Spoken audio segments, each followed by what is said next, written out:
Hello, welcome back ulit sa ating YouTube channel. So ngayon ay mag-update tayo sa mga pabahay.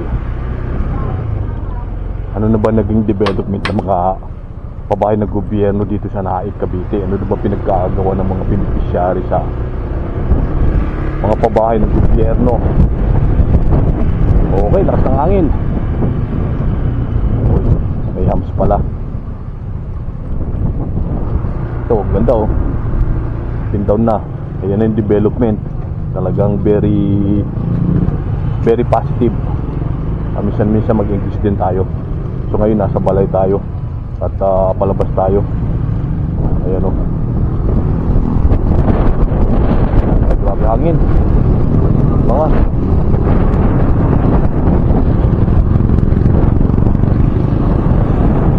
so ito yung barangay ng Malaining Bago. Grabe ang hangin.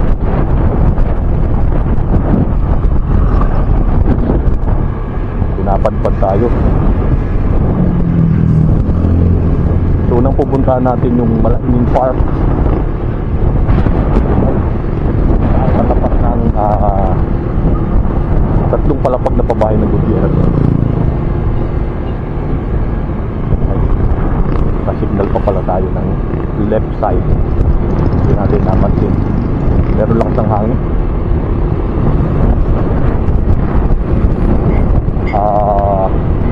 Isang taon na tayong nakalipas, no? Nang inikot natin lahat ng mga pabahay. So ngayon ikutin na natin kung ano na yung mga development din ng mga pabahay, mga pinagawa na ng mga beneficiary. Siyempre, alam mo sa tagal natin content ng pabahay ng gobyerno, para sa akin talagang effective naman yung pabahay ng gobyerno dito sa Cavite. Although talagang hindi maiwasan na mayroong talagang betterness. At so ito yung tatlong palapag na pabahay. Ito yung main entrance. So ito yung katapat. Ito na yung Malaining Park.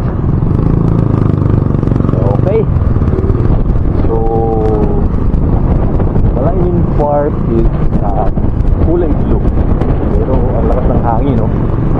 Baba natin yung ating maskara kasi napupuwing ako. Ayan, mas maganda na. So risk ko lang agana yung ating camera. Ay yayaman na tayo. Pili tayo cam driving natin kasi hawak-hawak lang natin yung cellphone kasi para mag-camera tayo sa mga pabahay. Medyo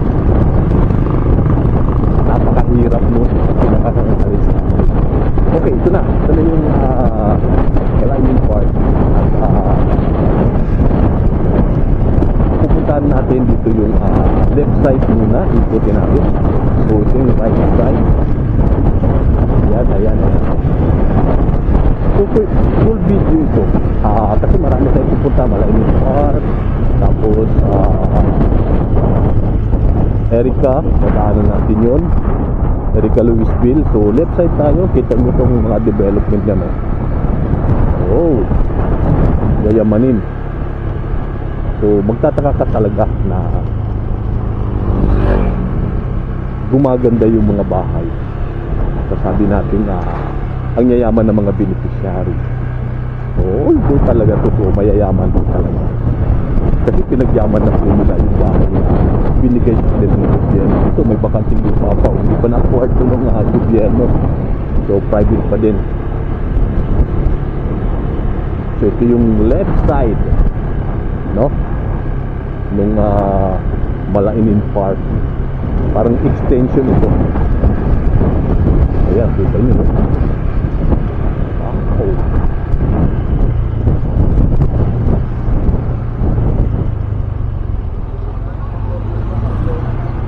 Daan natin puro siyempre highway lang.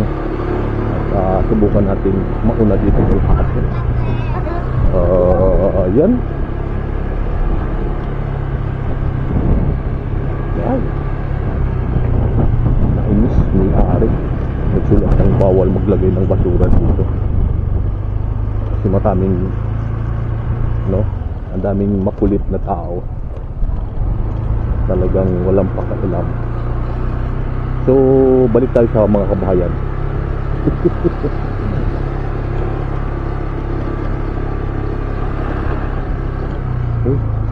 Grabe yun, haba na nang in-extend na.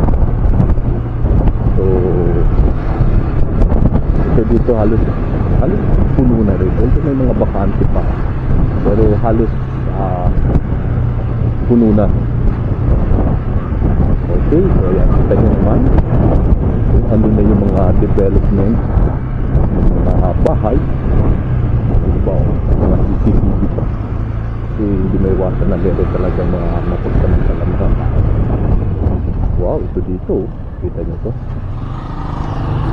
isang tindahan na very tawag doon, bago. Ngiti yung mga bata, bago yung mga yung bahay kasi glass, kung hindi glass, acrylic, plexiglass. Okay, so palabas na ulit tayo dito at punta naman tayo sa kabilang side. So magkaka-idea kayo kung gaano kalapad yung pabahay ng gobyerno. Imaginin nyo ha, pupunta natin. Ang una ay Malainin Park. So nag-start tayo sa may Balay, sunod ay Erica. So ito kung nasaan tayo ngayon, yung tinatawag na Malainin Park Extension. So wait ko lang, nagre-record tayo.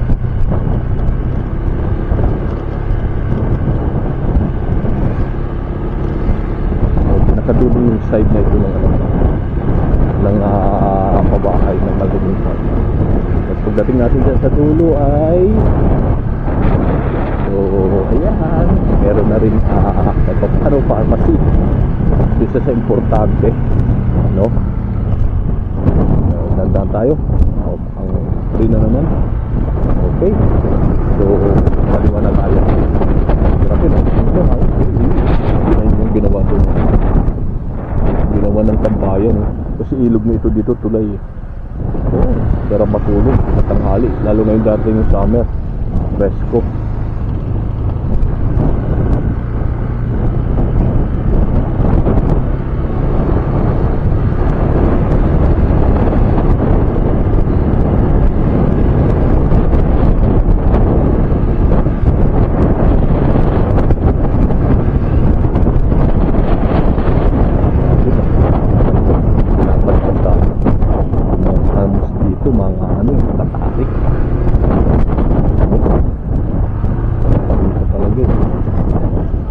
Malainin Park pa din ito.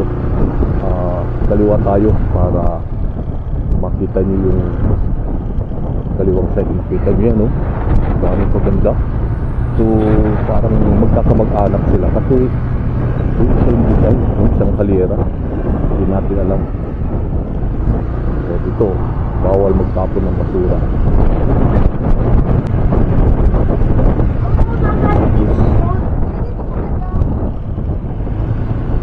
Pa tayo.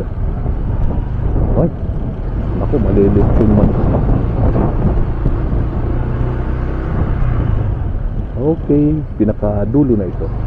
At dito takot yung ilog, naglalandslide na, bumababa na yung dito tayo lumusot kasi parang hindi pa natin daan. Okay, itong bahay na to, so dahil malaki extension na sa harap ko, malaki din yung naging ng bahay niya. So ito, galing din, tingnan nyo. Wow, galing, nagninegosyo, gagawa ata ng sari-sari store yun. Ito rin,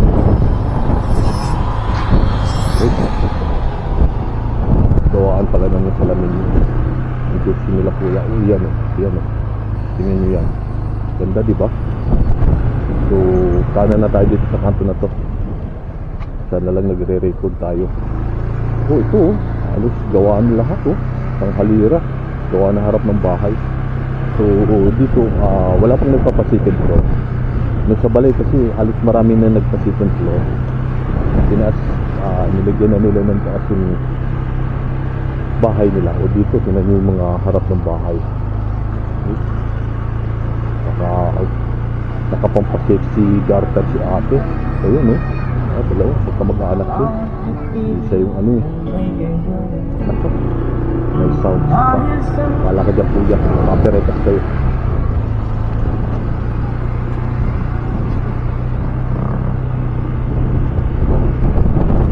Okay, so ito na nga pala yung Erika na nga pala ito. Sorry. Lumabas na tayo sa gate kaya nasa Erika na tayo. Okay, so nangyari ay may accident. Accident yung buti walang naanong tao.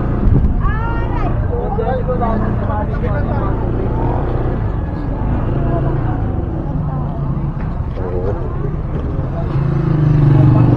walang kaya nga, buti walang accident yung tao. Sana walang accident yung tao.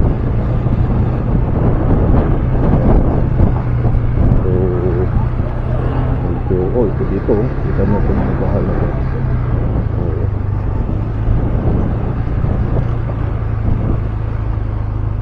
Yung nagdidilig